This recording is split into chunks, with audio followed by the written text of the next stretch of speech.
রমজান মাসে ইফতারি টেবিলে সবাই চায় নতুন কিছু আইটেম করতে, এবং যে আইটেমগুলো খুব সহজে করা যায় সেই আইটেমগুলো কিন্তু আমরা সবসময় ট্রাই করার চেষ্টা করি। আজকে করে দেখাবো ঠিক এমন একটি রেসিপি আপনাদের। আসসালামু আলাইকুম ভিউয়ার্স, ওয়েলকাম ব্যাক টু সাপি কিচেনে। আজকে আমি করে দেখাবো চিকেন ফ্রাই বা চিকেন ফিঙ্গারের রেসিপি খুব সহজে কিভাবে করবেন। এর জন্য আমি হাড় ছাড়া মুরগির মাংস এরকম পাতলা স্লাইস করে কেটে নিয়েছি। এখানে দিয়ে দিয়েছি জিরা গুঁড়া। ভিডিওটা আমার স্কিপ হয়ে গেছে, এই কারণে ভিডিওটা উঠেনি। এরপরে অ্যাড করে দিব ধনিয়া গুঁড়া, কালো গোলমরিচ গুঁড়া, আদা জিরা বাটা, সাথে অ্যাড করে দিব একটা ডিম। এরপর অ্যাড করে দিব লাল মরিচের গুঁড়া, হলুদের গুঁড়া, স্বাদ মতো নুন অ্যাড করে দিব। এরপর অ্যাড করে দিব সয়া সস এবং 1 চা চামচ পরিমাণ উঁচু করে টমেটো কেচাপ। এখানে নুনের পরিমাণটা কিন্তু অবশ্যই একটু বুঝে শুনে দিবেন, কারণ সয়া সস ব্যবহার করা হবে আর সয়া সসেও কিন্তু নুন থাকে। এবার সমস্ত মাংস ভালোভাবে মিক্স করে নিব।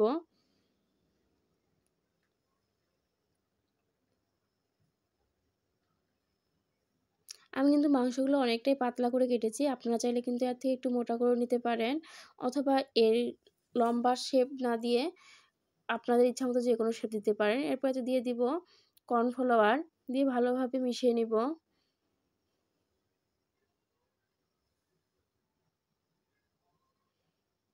ভালোভাবে মেশানো হয়ে গেলে আপনারা কিছু সময়ের জন্য একে রেস্টে রেখে দিতে পারেন, অথবা সাথে সাথেও ভেজে নিতে পারেন। আমি এগুলোকে সাথে সাথেই ভেজে নিব। এবার কোটিং করার জন্য এখানে নিয়ে নিব 1 কাপ পরিমাণ ময়দা। ময়দার সাথে কিছু গুঁড়া মশলা অ্যাড করব। এখানে অ্যাড করে দিব হাফ চা চামচ পরিমাণ জিরা গুঁড়া, লাল মরিচের গুঁড়া এবং হলুদের গুঁড়া। সাথে অ্যাড করতে হবে স্বাদ মতো নুন। আর বেশি কিছু মশলা ব্যবহার করতে হবে না, কারণ আমরা মাংসের সাথেও কিন্তু অলরেডি সব ধরনের মশলা ব্যবহার করেছি, আর চিকেন ফ্রাইয়ে অত বেশি মশলার প্রয়োজন হয় না। এবার একটা করে পিস নিয়ে এর সাথে ভালোভাবে কোট করে নিব। কোটিং যত ভালো হবে আপনার চিকেন ফ্রাইটা তত ক্রিস্পি হবে। হাতের সাহায্যে আলতোভাবে চেপে চেপে এটাকে কোটিং করে নিতে পারেন। আমি ঠিক এইভাবে কোটিং করে নিয়েছি সবগুলোকে। ক্যামেরাতে ভালোভাবে দেখা যাচ্ছে না, কিন্তু এটা ভাজার পর অনেকটাই ক্রিস্পি হবে।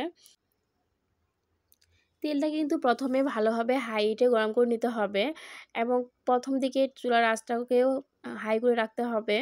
তা না হলে কিন্তু কোটিং যে করা হয়েছে সেগুলো ছেড়ে ছেড়ে চলে আসবে। এবার এক এক করে যতগুলো এখানে দেওয়া যাবে আমি দিয়ে দিব সবগুলা। বাকিগুলো আমি আরেকটা বেচে ভেজে নিব। প্রথমের দিকে হাই হিটে রান্না করার পরে তারপর এটাকে লো আঁচে কিছুক্ষণ সময় নিয়ে ভেজে নিতে হবে। আর আপনারা আপনাদের পছন্দ অনুযায়ী এটাকে ভেজে নিবেন। এটাকে আরও বেশি ড্রা করে নিতে পারেন, অথবা এই পর্যায়ে নিতে পারেন, কিন্তু আমি আজকে একটু ড্রা করে ভেজে নিব।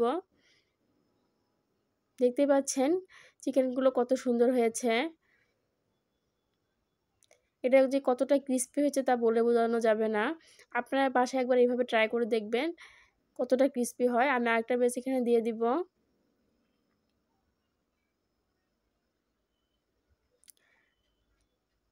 আমার ভিডিওটি ভালো লাগলে অবশ্যই লাইক কমেন্ট করবেন।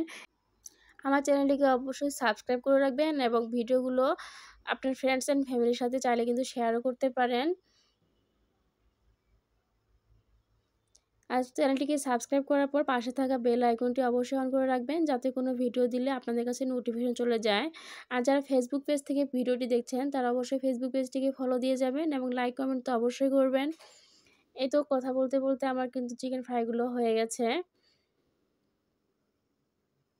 আমি কিন্তু অনেকটা ডার্ক করে ভেজে নিয়েছি, আপনারা চাইলে এর থেকে কম কালার করেও ভেজে নিতে পারেন। আল্লাহ হাফেজ।